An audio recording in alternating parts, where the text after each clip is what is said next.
پیارے مدنی منوں، آج ہم آپ کو ایک دلچسپ کہانی سناتے ہیں جس کا نام ہے عقل مند پرندہ۔ ایک دفعہ کا ذکر ہے کہ کسی گاؤں میں ایک شکاری رہتا تھا اور وہ روز شکار کر کے اپنے اور اپنے بچوں کا پیٹ پالتا۔ ایک مرتبہ ایسا ہوا کہ شکاری جب شکار کرنے جنگل کی طرف گیا تو اسے آسمان میں ایک بہت ہی خوبصورت اور نایاب چڑیا اڑتی نظر آئی۔ چڑیا کو دیکھتے ہی شکاری کے منہ میں پانی آ گیا اور وہ سوچنے لگا کہ اگر کسی طرح یہ نایاب چڑیا میرے ہاتھ لگ جائے تو اس کو بازار میں مہنگے داموں بیچ کر خوب پیسے کماؤں گا۔ یہ سوچتے ہی شکاری نے بڑی چالاکی اور ہوشیاری سے شکار کے لیے جب اپنا جال بچھایا تو اس میں وہ خوبصورت چڑیا پھنس گئی۔ چڑیا کو جال میں دیکھ کر شکاری اپنی اس کامیابی پر بہت خوش ہوا اور دل ہی دل میں اس چڑیا کو فروخت کرنے کے منصوبے بنانے لگا۔ چڑیا جال سے باہر نکلنے کے لیے خوب پھڑپھڑانے لگی، لیکن جب چڑیا کی ساری کوششیں ناکام ہو گئیں اور اسے جال سے آزاد ہونے کی کوئی صورت نظر نہ آئی تو اس نے مایوس ہونے کے بجائے بڑے اطمینان سے شکاری کی طرف دیکھا اور کہنے لگی، اے عقل مند اور بھلے انسان، ذرا میری بات تو سنو۔ مجھ چھوٹی اور ننھی سی چڑیا کو پکڑ کر آپ کو کوئی فائدہ نہیں ہونے والا، کیونکہ اگر تم مجھے ذبح بھی کرتے ہو تو میرے تھوڑے سے گوشت اور گنتی کے چند نرم و نازک ہڈیوں سے تمہارا کیا بنے گا؟ اور اگر تم مجھے بازار میں فروخت بھی کرتے ہو تو تمہیں کتنا مال ملے گا؟ لیکن اگر تم میری بات مانو اور مجھے اس قید سے آزاد کر دو، میں تمہیں اس کے بدلے 3 ایسی قیمتی اور انمول نصیحتیں کروں گی جو ہمیشہ تمہارے کام آئیں گی۔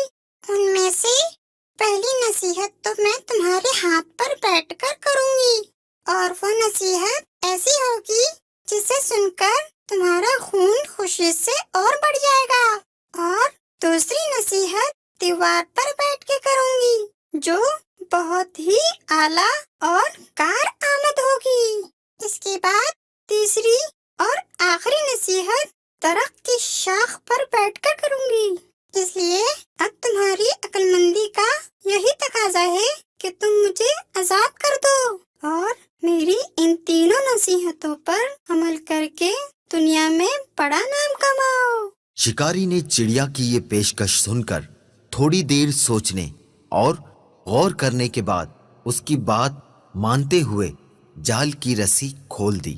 رسی کھلتے ہی چڑیا اڑ کر شکاری کے ہاتھ پر آ بیٹھی۔ پہلی نصیحت کرتے ہوئے کہنے لگی، کسی بھی ناممکن بات پر کبھی یقین نہ کرنا، چاہے کوئی بھی کہے۔ یہ کہہ کر چڑیا اپنے وعدے کے مطابق پھر سے اڑی اور دیوار پر جا بیٹھی۔ وہیں سے دوسری نصیحت کرنے لگی، گزری ہوئی کسی بھی بات کا غم کبھی نہ کرنا۔ میرے اس چھوٹے سے وجود میں 10 درہم کا ایک ایسا قیمتی موتی ہے جس کی مثال پوری دنیا میں کہیں نہیں، اور اس مہنگے موتی کو پا کر تم اور تمہارے گھر والے خوب عیش و عشرت سے زندگی گزار سکتے تھے، مگر تمہاری قسمت پر افسوس، تم نے مجھے آزاد کر کے یہ بے مثال موتی اپنے ہاتھوں سے کھو دیا۔ اتنا سننا ہی تھا کہ شکاری زور زور سے اس طرح رونے اور چلانے لگا جیسے اس کا کوئی اپنا قریبی رشتہ دار مر گیا ہو۔ روتے روتے بار بار ٹھنڈی آہیں بھرتا اور کہتا، ہائے ہائے، میں تو لٹ گیا، برباد ہو گیا۔ ارے مجھ بے وقوف نے یہ کیا کر دیا، ہاتھ آئے خزانے کو کھو دیا، ایسی نادر چڑیا کو کیوں آزاد کر دیا۔ شکاری جب خوب رو دھو چکا تب چڑیا نے اسے مخاطب کرتے ہوئے کہا، ارے بے وقوف اور احمق شکاری، میں نے پہلے ہی تمہیں نصیحتیں کر دی تھی کہ گزری ہوئی بات کا غم نہ کرنا۔ جب یہ بات ہو ہی گئی تھی تو افسوس سے ہاتھ ملنا کس کام کا؟ اور ہاں، اے نادان شکاری، تم نے میری پہلی نصیحت بھی تو غور سے نہیں سنی۔ کہا تھا نا کہ کسی بھی ناممکن بات کا ہرگز یقین نہیں کرنا چاہیے، خواہ وہ کیسی ہی کیوں نہ ہو۔ اب ذرا عقل سے کام لو اور دیکھو تو صحیح، مجھ ننھی سی جان کا پورا وجود 3 درہم سے زیادہ کا نہیں ہے، تو پھر 10 درہم کا موتی میرے چھوٹے سے وجود میں کیسے آ سکتا ہے؟ بے شک کہتی تو تم ٹھیک ہی ہو، اے ننھی منی سی چڑیا، وہ تیسری نصیحت تو بتاتی جاؤ۔ ارے بھائی، تم نے میری پہلی 2 نصیحتوں پر کون سا عمل کر لیا جو مجھ سے تیسری نصیحت بھی سننا چاہتے ہو؟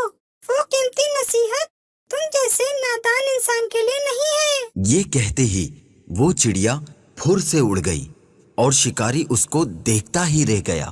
پیارے مدنی منو، دیکھا آپ نے وہ ننھی سی چڑیا کیسے اپنی دانائی یعنی عقل مندی سے اس شکاری سے اپنی جان بچانے میں کامیاب ہو گئی۔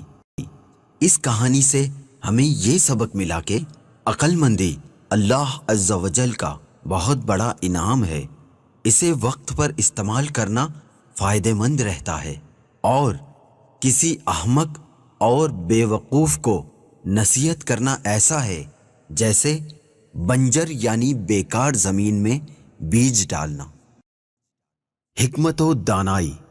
حضرت سیدنا ابو ہریرہ رضی اللہ تعالی عنہ سے روایت ہے کہ شہنشاہ مدینہ قرار قلب و سینہ صاحب معطر پسینہ فیض گنجینہ صلی اللہ تعالی علیہ وآلہ وسلم نے ارشاد فرمایا کہ حکمت مومن کا گمشدہ خزانہ ہے، لہٰذا مومن اسے جہاں پائے وہیں اس کا زیادہ حقدار ہے۔